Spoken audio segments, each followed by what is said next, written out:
નમસ્કાર દર્શક મિત્રો, ડૉક્ટર દવે આરોગ્ય મિત્ર ચેનલમાં આપનું હાર્દિક સ્વાગત છે। તો મિત્રો, આજે આપણે શરદી મટાડવાના ઉપાયો, શરદી ઉધરસ કફની દવા વિશે સમજવાનું છે।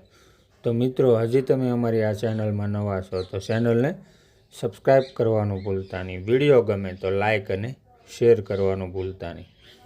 શરદી કફનો ઘરેલું ઉપાય શું? શરદીનો ઇલાજ।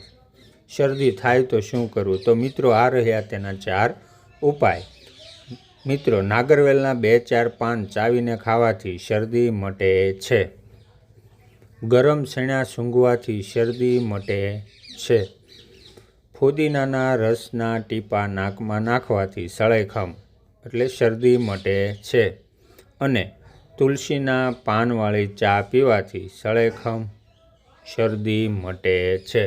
તો મિત્રો, આ નાનકડો વિડીયો ગમ્યો હોય તો લાઈક અને શેર કરવાનું ભૂલતા નહીં।